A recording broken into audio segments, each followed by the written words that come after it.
Graças a Deus. Queridos irmãos, a paz do Senhor.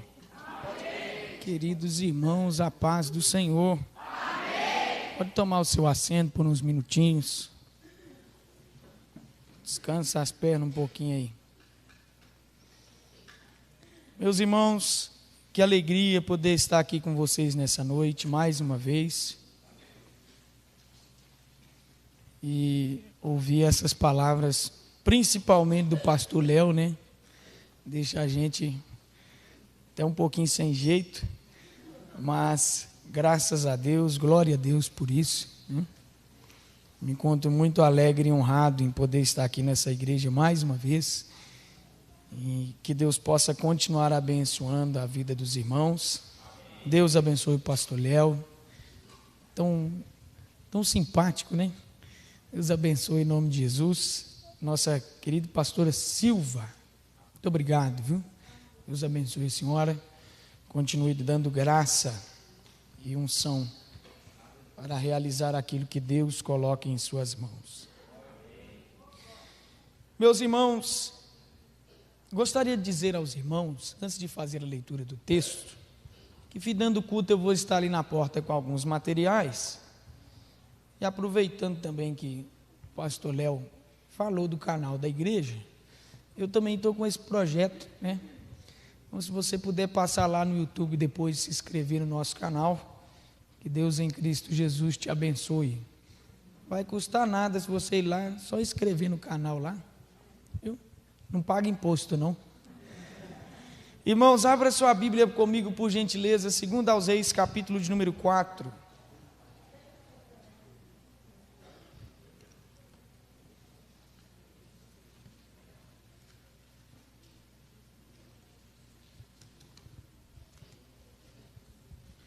Segundo aos Reis, capítulo de número 4,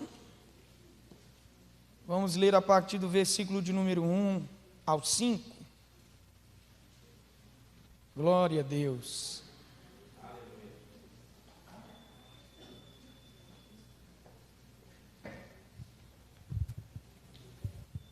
Amém? Diz assim: e uma mulher das mulheres dos filhos dos profetas clamou a Eliseu dizendo: meu marido, teu servo, morreu, e tu sabes que o teu servo temia ao Senhor, e veio o credor a levar-me os meus 2 filhos para serem escravos. E Eliseu lhe disse: que te hei eu de fazer? Declara-me que é o que tens em casa. E ela disse: tua serva não tem nada em casa, senão uma botija de azeite. Então disse ele: vai, pede para ti vasos emprestados a todos os teus vizinhos, vasos vazios, não poucos. Então entra e fecha a porta sobre ti e sobre teus filhos, e deita o azeite em todos aqueles vasos, e põe à parte o que estiver cheio. Partiu, pois, dele e fechou a porta sobre si e sobre os seus filhos, e eles lhe traziam os vasos, e ela os enchia. Glória a Deus. Feche os seus olhos. Pai, eu te louvo nessa noite, Senhor. Glória ao teu nome.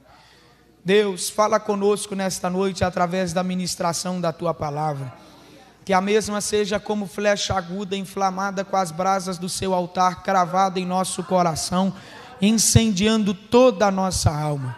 À medida que a tua palavra for sendo explanada, que a presença do teu Espírito Santo tenha liberdade de agir sobre nós, pois assim como a corça suspira e anseia pela corrente das águas, assim nós temos sede de Deus nesta noite. Incendeia-nos pelo poder da tua palavra e mata a sede que temos da tua presença. É o que lhe pedimos em nome de Jesus. Amém. Podemos assentar, irmãos.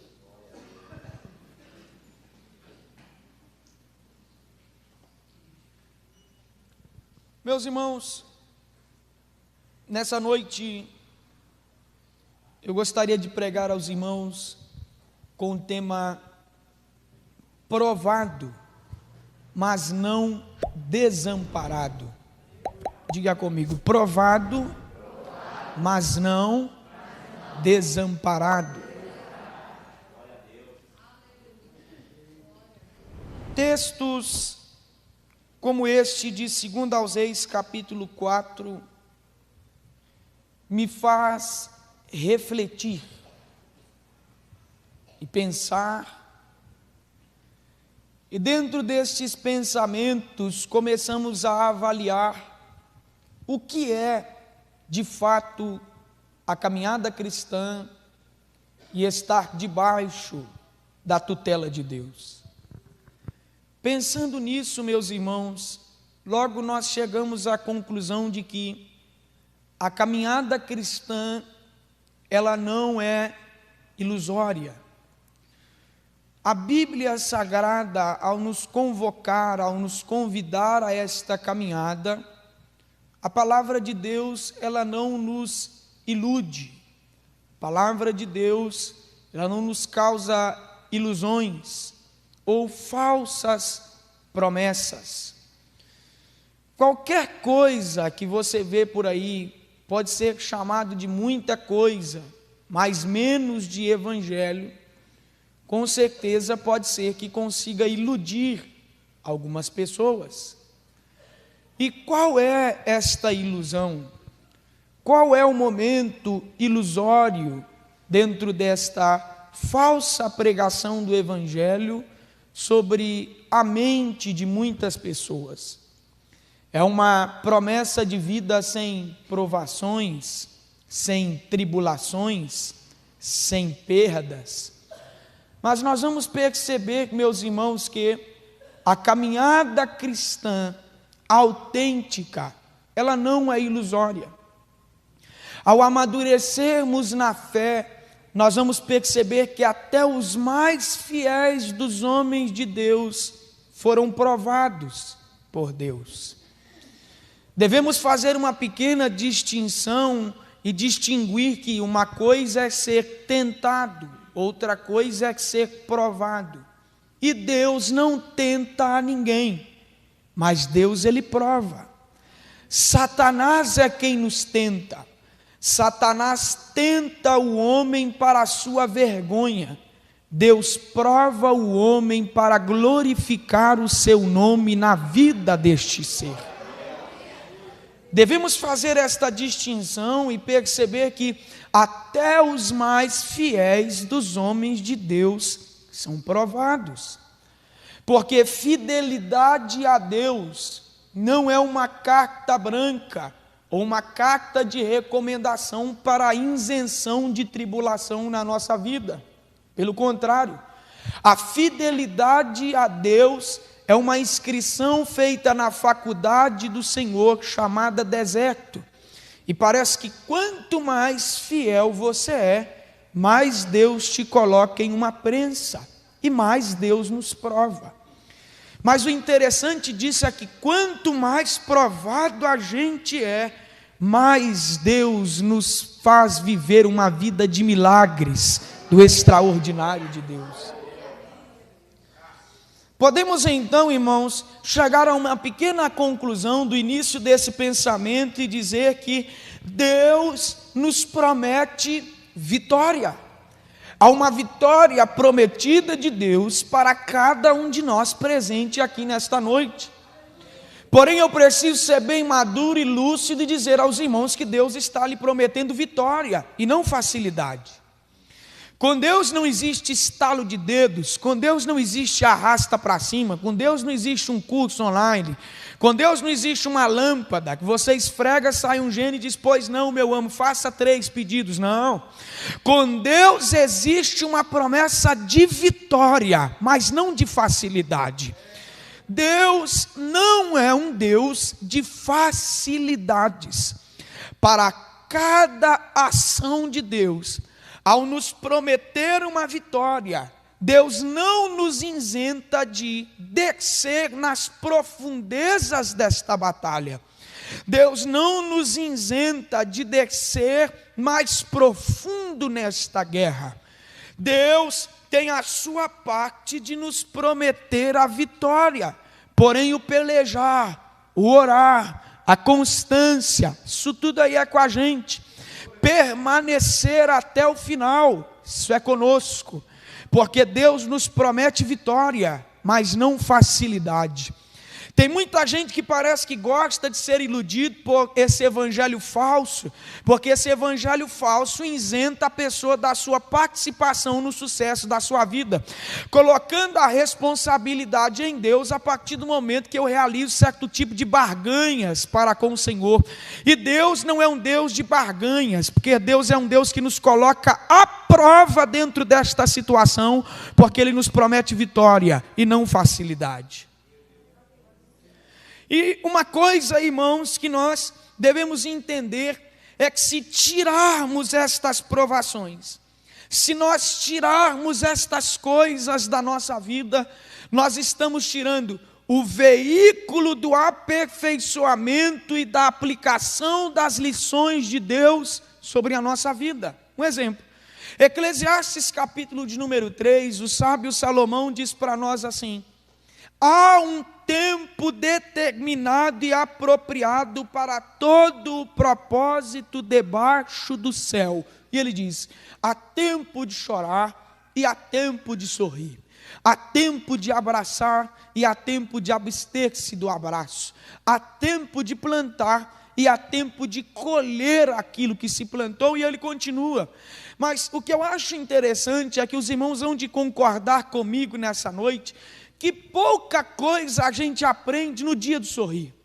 Pouca coisa a gente aprende no dia de ter muita companhia ao nosso lado. Pouca coisa a gente aprende nestas etapas. Mas são exatamente no dia de choro, no dia do plantio e no dia da solidão que a gente julga ser áreas e situações da nossa vida que não deveriam existir ou que são nulas no seu aprendizado. São exatamente nestas fases da nossa vida que Deus está extraindo de nós as maiores lições da nossa história. É nos dias de choro, é nos dias do plantio doloroso, é no dia da solidão, que Deus está extraindo de nós as maiores lições e provando para nós que Ele é tudo que nós precisamos que Ele seja, independente da situação. No dia de choro, Ele é alegria abundante sobre a nossa alma. No dia do plantio doloroso, Ele é o Deus Jeová Jireh, que promete chuva sem medida sobre a nossa vida. E no dia em que nós estamos sentindo sozinhos, com a ausência do abraço de alguém, Ele é o socorro bem presente na hora da angústia, que não nos desampara. Querer anular estas fases da nossa vida e pular etapas é querer matar aulas na faculdade de Deus. É querer tirar da nossa vida estes veículos de aprendizado pelos quais o Senhor extrai de nós as maiores lições da nossa vida. Agora, existem pessoas que parece que ele tem que passar um repelente à tribulação. Mas deixa eu lhe dizer uma coisa nessa noite, irmão. Se você não passar por tribulações, você está enferrando, você está paralisando, você está colocando de lado um produtor de perseverança na sua vida. Pregador, como assim? Será que você nunca passou na carta aos Romanos, capítulo 5, versículo de número 3, quando o apóstolo Paulo diz assim: as tribulações, elas produzem em nós perseverança. É por isso, pastor Léo, que tem crente que Deus não pode parar de atribular ele, de colocar ele numa tribulação, porque senão ele desvia. Tem gente que não sabe conviver com a bonança. A bonança é um precipício para ele, é um passo para desviar. É por isso que tem gente que entra numa tribulação dentro da outra, ele já emenda uma na outra, porque este é o produtor de perseverança de Deus no seu coração. E a gente é assim, parece que quanto mais atribulado a gente está, mais crente a gente fica. fica. Quanto mais por tribulação a gente passa, mais a gente ora. Quanto mais por tribulação a gente passa, mais no culto a gente quer estar. Quanto mais, o camarada não ia nem na escola dominical, mas se ele tiver atribulado, 8 horas ele está na porta da igreja esperando para poder entrar, porque ele está atribulado. Não importa qual seja o culto, se é culto na praça ele vai, se é culto lá ele vai, se é culto em casa ele vai, se é culto na igreja ele vai, se é escola dominical ele vai, se é culto de criança ele está lá, porque as tribulações produzem em nós perseverança. Isso é uma realidade. Parece que quanto mais atribulado a gente está, mais crente a gente fica, mais perseverante a gente fica, mais forte a gente fica, e mais avançando a gente vai, porque as tribulações, elas produzem em nós perseverança. Agora, irmãos, analise uma coisa comigo aqui nesta noite. Nós devemos compreender que dentro desta ótica das tempestades produzirem em nós perseverança, das tribulações produzirem em nós perseverança, é perceber que as tempestades que vêm contra a nossa vida, nós podemos as avaliar dentro de 2 esferas. E dentro de uma esfera pela qual nós analisamos, quando a tempestade passa, a gente percebe que a tempestade tira muita coisa da gente. As tempestades colocam muita coisa fora do lugar. As tempestades, elas levam muitas coisas da nossa vida. Mas o interessante é que na outra esfera, a mesma tempestade que arrancou galhos, levou coisas, tirou coisas fora do lugar, é a mesma tempestade que quando você olha dentro de outra esfera, está irrigando o solo da nossa vida e o tornando próspero e frutífero para a colheita abundante que está programada para nós. Por isso as tempestades que vêm contra a nossa vida não são nulas. Sim, elas levam muitas coisas, elas nos deixam exaustos, mas são essas tempestades que estão irrigando o solo da nossa vida e o tornando próspero e frutífero para a próxima colheita. Por isso, na introdução desta mensagem, eu gostaria que você passasse a observar as tribulações, as provas e as tempestades da sua vida dentro de uma outra ótica. E ao invés de você enxergar nelas um objeto para a sua destruição e o abalo da sua fé, enxergue nelas um instrumento do aperfeiçoamento de Deus na sua vida e na sua caminhada. Glória a Deus! A mulher de 2 Reis, capítulo de número 4, é uma boa personagem bíblica para poder nos mostrar algumas coisas. A Bíblia diz que esta mulher era a mulher das mulheres dos filhos dos profetas. A primeira coisa que a gente observa nessa mulher é que ela convivia no meio profético. Ela era esposa de aprendiz de profeta e convivia no meio profético. Só que seu marido morreu. E o que o seu marido deixa para ela é uma dívida extensa, a qual ela não tem capacidade de pagar. Até porque, nas linhas do Antigo Testamento, a figura da mulher, a figura feminina, era representada por uma figura masculina. A figura feminina era representada pela figura do seu pai.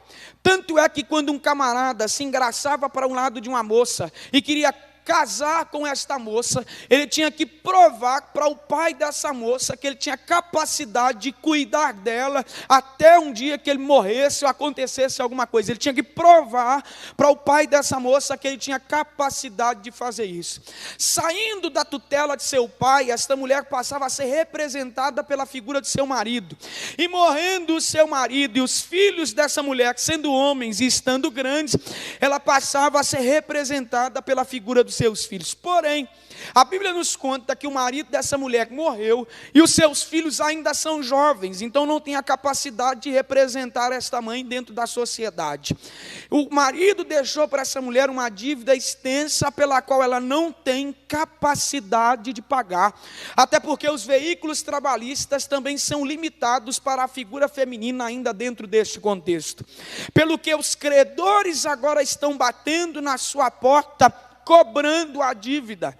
Segundo alguns comentaristas, dizem que haviam pelo menos 3 avisos pelos quais os credores cobraram a dívida. No primeiro aviso, eles vinham, batiam na porta e diziam: você está me devendo, paga o que você me deve. No segundo aviso, eles vinham e levavam tudo de valor que tem na casa. Por isso, talvez, essa mulher tem dificuldade de se lembrar o que lhe restou, quando Eliseu pergunta para ela: o que é que você tem em casa? E ela tem dificuldade, assim: tua serva não tem nada mais a não ser uma pequena botija de azeite. O terceiro aviso, então eles vinham e levavam os filhos para serem servos, para serem escravos, para servirem em um determinado espaço de tempo, em anos, para que quando chegasse o tempo, depois deles saudarem a dívida trabalhando, voltassem para a sua casa. Essa mulher já passou pelo primeiro aviso, ela já passou pelo segundo aviso, e ela agora está no terceiro aviso, quando ela tem uma ideia. Ela corre até Eliseu. Diga comigo: Eliseu. Irmãos, observe uma coisa. Eu disse a você que essa mulher convive no meio profético. Essa mulher convive no meio. Mas quando ela precisa ouvir uma palavra de Deus, um conselho de Deus, uma ação de Deus para a sua vida, ela não vai bater na porta de qualquer profeta. Ela vai naquele que representa a sua liderança, pelo qual ela sabe que Deus vai falar na sua boca, e que Ele lhe dará uma estratégia, uma palavra ou alguma ajuda para que ela possa continuar a sua sobrevivência. 2 coisas nós podemos extrair da apresentação dessa viúva a Eliseu. Ela chega a Eliseu e diz assim: Eliseu, meu marido, teu servo, morreu. E tu sabes que o teu servo temia ao Senhor. Diga comigo: servo temeroso.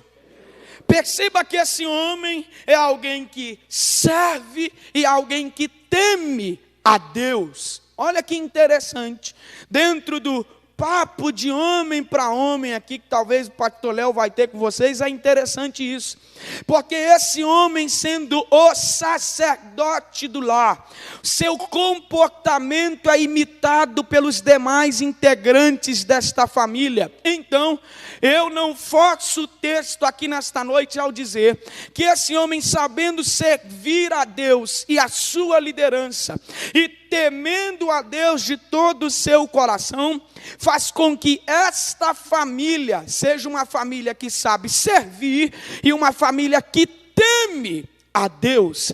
Tanto é que a sua mulher dá testemunho do seu falecido marido, dizendo assim: o senhor sabe que ele era fiel.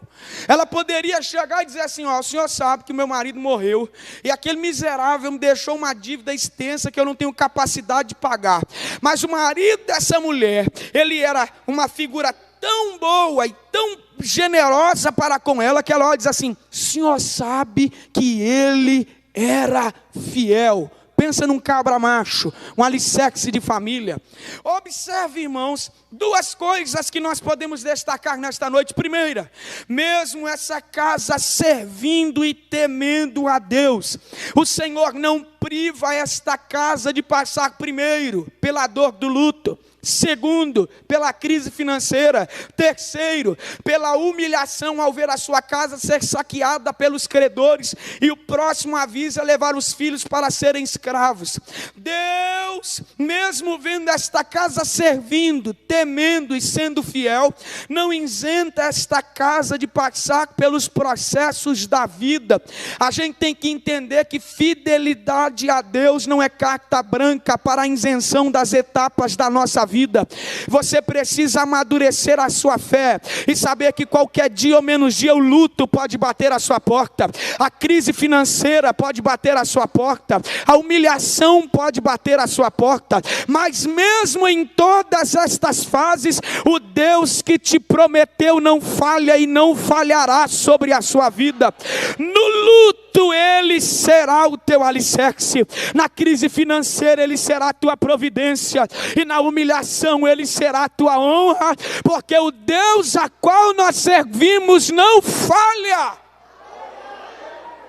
Oh, aleluia. Precisamos entender, irmãos, que Deus não irá nos isentar de passar por estas fases que são normais na vida do ser humano. Deus não isentou essa casa de passar pela dor do luto. Penso que esta mulher que perdeu o seu marido, seu alicerce, seu amor, seu companheiro, seu cônjuge, seu parceiro de vida, ela agora está enrascada numa crise financeira e está sendo humilhada. Deus não isentou essa casa de passar por essas situações. Segundo, são 3 avisos que são propostos para a cobrança desta dívida. Eu outro dia me peguei pensando por que esta mulher esperou chegar no 3º aviso, para depois procurar sua liderança, que era Eliseu, para poder pedir uma ajuda, uma palavra profética, talvez alguma coisa para ser feita em prol da vida dela. Sabe o que acontece, irmão? Parece que tem crente que ele tem alergia em manifestar o sentimento de fraqueza. Tem homem, tem mulher que parece que ele tem repulsa a manifestar o certo tipo de estar abatido, de não dar conta. Deixa eu lhe dizer uma coisa, me perdoe da expressão, mas eu preciso dizer isso aqui bem claro para que você entenda. Sua liderança, o seu pastor não é um pateta que está ali para ficar dirigindo o culto, não. Ele está ali para aconselhar você, ele está ali para direcionar você, ele está ali para te dar uma palavra, ele está ali para poder aconselhar você. Parece que tem gente que tem dificuldade de manifestar o sentimento de fraqueza. Ele vai se enrascando, ele vai se colocando mais abaixo do que é o necessário, porque ele quer dar conta daquilo que talvez possa ser dividido com alguém que está ali justamente para poder lhe ajudar a carregar esta fadiga das provações da vida. Observe, meus irmãos, que segundo aos Coríntios capítulo 4 versículo 8 e 9, Paulo ele diz para nós uma condição que todos nós podemos passar. Paulo ele diz para nós assim: contudo nós somos abatidos, mas nós não somos destruídos. Estar abatido por conta de uma provação é normal na caminhada. Por isso eu lhe digo aqui nesta noite, tem gente que está posta ao seu lado para lhe aconselhar, para lhe orientar, para lhe ajudar, para lhe direcionar, para te dar uma palavra, para fazer alguma coisa. Por isso não tenha repulsa ao manifestar o sentimento de fraqueza e estar abatido. Chega e diga: eu tentei até aqui, mas daqui para frente eu preciso de ajuda. Faça alguma coisa. Glória a Deus.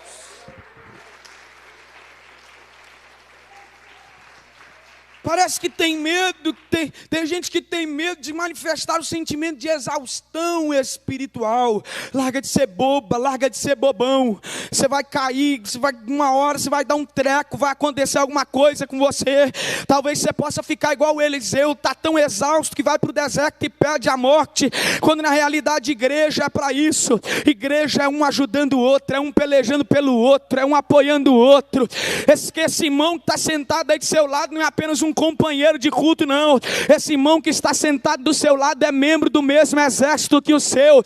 E quando um soldado cai abatido na guerra, o papel do outro é o colocar no ombro e dizer: você não vai ficar para trás. Essa mulher chega para Eliseu e diz assim: eu não tenho nada mais em casa. O senhor percebe que o meu marido morreu, o negócio lá está difícil. Aí Eliseu olha para ela e diz assim: que hei eu de fazer a você? Declara-me, o que é que você tem em casa? Aí ela tem dificuldade de se lembrar. Aí ela olha para o Eliseu e diz assim: tua serva não tem nada mais na casa, senão uma pequena botija de azeite. Ela olha para ele e diz: senão uma pequena botija de azeite. Oh, glória a Deus. Sobrou alguma coisa nessa casa. Sobrou alguma coisa nesta família. E sabe qual é o extraordinário de Deus? É que com frequência Deus parte daquilo que temos. E se tratando da ótica divina, um pouco pode virar muito num curto espaço de tempo. Oh, glória a Deus, aleluia. Olhe para mim aqui nesta noite, meu irmão. Com frequência Deus vai partir partir daquilo que você tem. Talvez você diga: pregador, mas não me sobrou nada. Nada é uma expressão muito forte. Alguma coisa ainda você tem, e Deus pode partir daquilo que está nas suas mãos. Olhe para mim aqui nesta noite, meu irmão. Eu sou um assembleiano pentecostal roxo, mas eu sei que seu pastor aqui é bom de Bíblia, por isso eu sei que essa igreja não é uma igreja que cultua objeto. Mas se você olhar para as viés do Antigo Testamento, você irá perceber que um momento de aperto, quando um objeto sobrava em um cenário de crise, esse objeto se tornava um instrumento de Deus para a realização de um grande feito. Foi diante do mar vermelho que Deus fez do cajado de Moisés uma chave de madeira para abrir porta de água. Foi diante do rio Jordão, quando Josué precisava de passar, que Deus fez da arca da aliança e dos pés do sacerdote chave para dividir as águas ao meio, para que o seu povo pudesse passar em terra seca. Foi quando Davi desceu em um cenário de extrema crise para enfrentar o gigante Golias, coberto de ferro do pé à cabeça, mas com uma funda e uma pedra ele derrotou aquele grande guerreiro. Foi dentro desses cenários que Jesus, com 5 pães e 2 peixes, alimentou uma vasta multidão. Por isso eu lhe digo aqui nesta noite: na mão do mundo o pouco é pouco, mas na mão da igreja o pouco pode ser muito, pois Deus é um Deus provedor.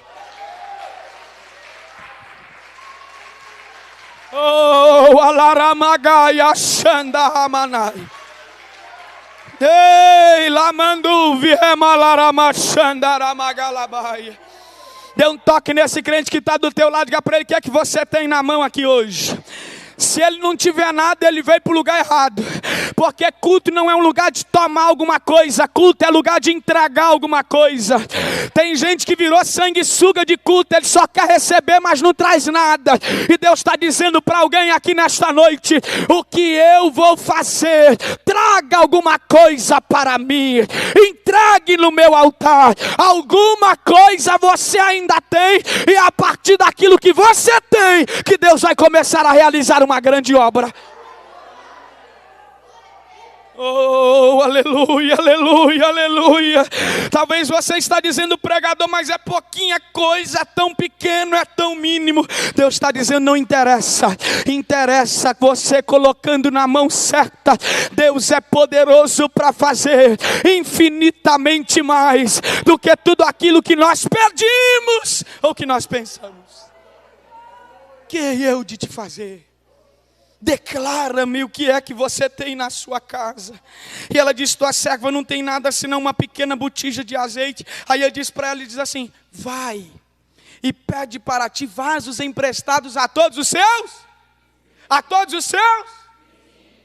Agora vai apertar o negócio aqui um tiquinho.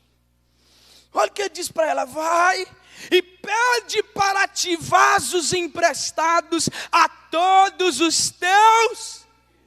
Sabe o que é isso aqui, irmão? Comunhão. Sabe o que é isso aqui, irmão? Paz com todos.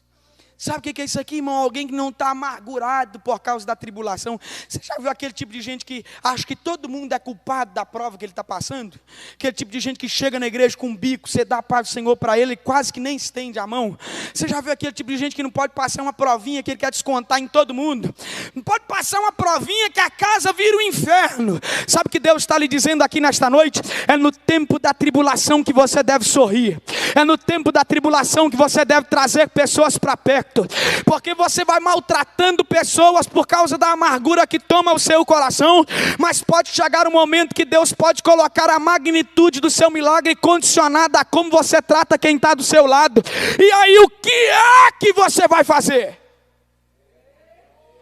Ele diz para ela: vai e pede para ti vasos emprestados a todos os teus vizinhos, vasos vazios e não poucos. O que Eliseu está dizendo para ela é assim: reúne muito vaso, porque o que vai acontecer na sua casa é grande demais. Mas já pensou se essa mulher fosse uma mulher amargurada? Se ela fosse uma mulher que ninguém na vila gostasse dela, ninguém naquele lugar gostasse dela, porque ela deixou que a amargura tomasse o seu coração e quer descontar na pessoa aquilo que o seu sentimento está passando na sua sua alma. Por isso eu lhe digo, meu irmão, sorria, tenha paz. Por mais que você não tenha algumas coisas, chame as pessoas para sua casa, nem que seja para poder tomar uma garrafa de suco de uns 10 litros, com um pé de frango, com as meia dúzia de unha, mas chama a pessoa para perto de você. Chame as pessoas para tomar um café ralo na sua casa com pão seco, porque não tem manteiga, mas trate as pessoas bem, porque Deus pode colocar o teu milagre condicionado a como você trata quem está do seu lado. Por isso, trate as pessoas bem, sorria, pelo amor de Deus. Oh, Ramakalama Xandaramagalaba. Vai, pede para ti vasos emprestados a todos os teus vizinhos, vasos vazios e não poucos. Aquela mulher saiu, foi reunindo vaso, foi reunindo vaso, foi reunindo vaso. De repente ela entrou para dentro da casa e fechou a sua porta. Oh, aleluia. Irmão, depois dessa noite, escute o que eu vou dizer agora. Depois desta noite, nunca trate o fechar de portas como algo pejorativo na sua vida. Porque tem horas que Deus fecha a porta para poder lhe mostrar e lhe revelar o sobrenatural que Deus é capaz de fazer. A porta da casa desta mulher se fechou, mas a porta do céu se escancarou sobre esta casa. Oh, Lamandaramagalabaya Shurimiandai. Deus está dizendo para alguém aqui nesta noite: eu fechei a porta, porque eu quero me revelar a você dentro desta porta fechada. Ei, Lamandova, Lamandogai. Sabe o que é algo melhor ainda para você dar um glória a Deus gostoso aqui nessa noite? O versículo de número 1 do capítulo 4, a parte final diz que os credores queriam levar os filhos dessa mulher para serem escravos. Diga escravos. Diz que os credores queriam levar os filhos dessa mulher para serem. Aí Deus providencia todo um cenário, usa Eliseu para dizer para ela: fecha a sua porta. Tem horas que o fechar de portas de Deus é uma preservação divina para a sua família, porque enquanto essa porta está fechada, o versículo de número 6 diz que os seus filhos lhe traziam os vasos e ela os enchia. Pregador, o que é que o Senhor está querendo dizer com isso? Fora da porta fechada tem credor maluco para fazer teus filhos de escravo. Fora da porta fechada tem credor maluco para escravizar tua casa, mas Deus está dizendo: eu fechei a porta e não vou fazer deles escravos, eu vou fazer deles servos do milagre na tua vida. Deus fechou a porta para preservar você. Deus fechou a porta para preservar a sua casa.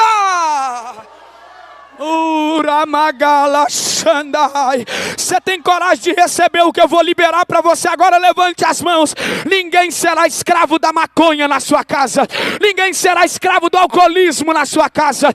Ninguém será escravo das drogas na sua casa. Ninguém será escravo da prostituição na tua casa. O Deus libertador pisou na tua vida e disse: eu vou fechar algumas portas, mas eu vou preservar esta família. Oh, aleluia. Ei, Lamaramachanda Ramanai. Pode se alegrar que Deus está preservando a sua casa. Pode se alegrar que Deus está preservando a sua família. Oh, Decalamachandaraia. O Espírito Santo está dizendo aqui nesta noite: não se preocupa, não tenha medo, pois dos teus cuido eu. Credor não bota a mão nos teus filhos. Credor não bota a mão na tua parentela. O Jeová Jireh já pisou aí e está dizendo: eu estou provendo o pagamento da dívida. Eu estou provendo o pagamento da dívida. Eu estou provendo.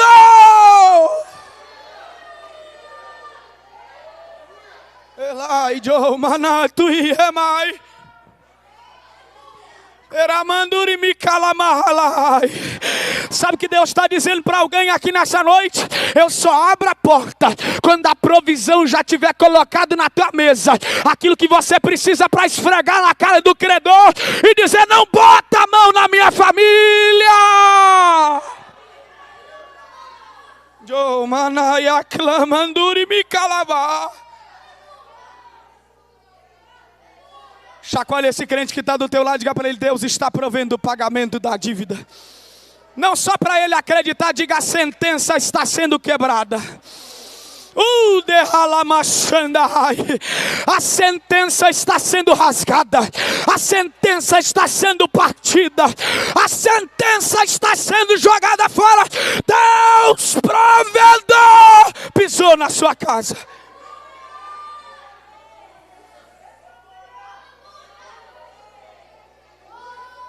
Ei, lá de Omai. Ramanduri me calamandova. Olha para mim. E eu caminho para encerrar agora. Aquela mulher viu um milagre extraordinário acontecer na sua casa. Centena, uma quantidade de vasos foram cheios através de uma pequena botija de azeite. De repente ela olha para aquele tanto de azeite e ela pensa consigo: o que eu vou fazer com isso tudo agora? Mas ela não toma decisões precipitadas. A mesma voz que ela foi buscar para pedir socorro foi a mesma voz que ela voltou para poder escutar, pedindo uma direção. Eu quero ser bem atrevido nessa noite e lhe dizer que mais de um milagre você precisa de uma direção. Ter um grande milagre e não ter uma direção é como sentar num avião sem saber pilotar ele, você não vai sair do lugar. Mas aquela mulher chega diante de Eliseu e diz assim: está cheio de azeite lá em casa e eu não sei o que eu vou fazer com aquilo. Eliseu diz para ela: vende o azeite, paga a tua dívida, e tu e os teus filhos vivem do resto.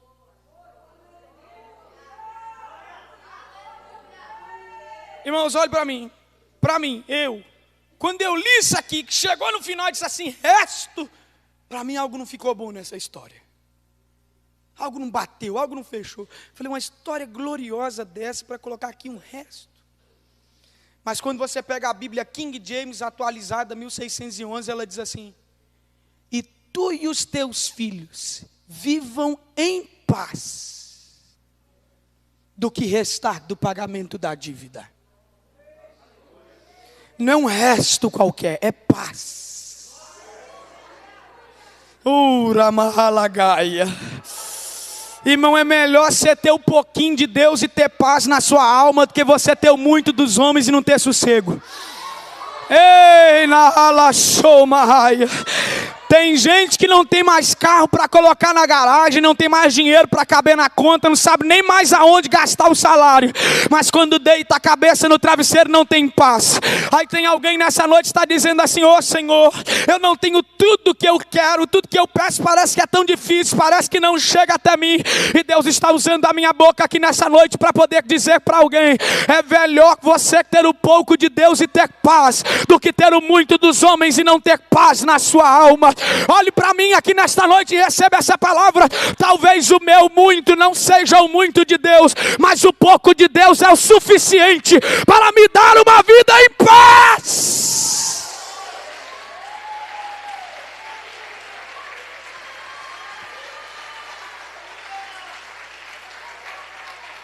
Oh, Ramacalaia.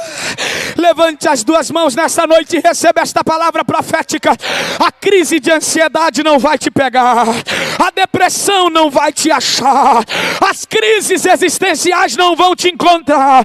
Porque a paz que excede todo entendimento está vindo acompanhando um pouco de Deus sobre a tua vida. Está lhe dizendo: talvez eu não te dou o que você quer, mas eu lhe entrego aquilo que te dá paz. Recebe paz nos seus dias nessa noite. Recebe paz, recebe paz, recebe paz. Fique de pé no seu lugar nessa noite.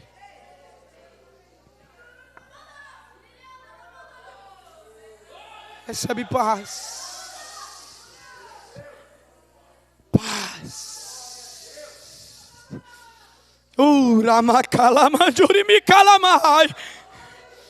Tem paz de Deus sendo provida para a vida de alguém aqui. Tem paz de Deus caindo no lar de alguém aqui nessa noite. Ei, de calamande ou mahalagai. O pouco de Deus, o restinho de Deus não é qualquer coisa. É um pouco banhado na paz. Paz. Sabe, paz. Paz nos seus dias. Se você tem alguma coisa para dizer para Deus, essa é a hora. Eu já vou devolver a palavra para quem é de direito, para a pastora Silva, para que ela continue o trabalho. Mas se você tem alguma coisa para dizer para Deus, esse é o momento. Ei, lamanjo macalai. Se você tem e quer receber alguma coisa do céu, essa é a hora. Porque assim como na casa desta viúva, a porta do céu está escancarada sobre esta igreja nessa noite. Ei, lamanjova, lagaia, saia, emiova. Iramanduri mi calabá. Deus está tranquilizando a sua alma. Deus está acalmando os seus dias. Está dizendo, você está provado, mas não está desamparado. As fases da vida chegam, mas eu não te abandono. Está tudo parecendo que vai dar errado, mas eu ainda estou contigo. Meu caminho não é o seu. Meu caminho não é o seu. Meus pensamentos não são seus. Mas eu lhe garanto, é maior. Meu pensamento é maior. Minha obra é maior. Meu milagre é maior. É maior.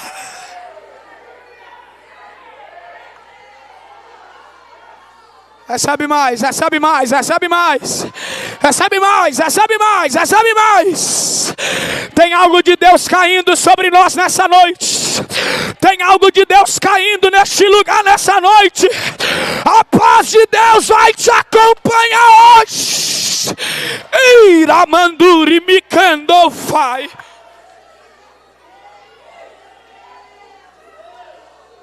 Paz. Paz, paz, paz. O Espírito Santo de Deus nessa noite, pastor Léo está me dizendo que aqui nesta igreja tem gente que pediu um negócio grande demais para Deus. E Deus está lhe dizendo, meu filho, infelizmente eu não vou poder te dar este negócio, porque senão vai tirar a tua paz. Mas eu lhe digo como o Senhor da sua alma, serei provedor sobre a sua vida e lhe darei a minha paz.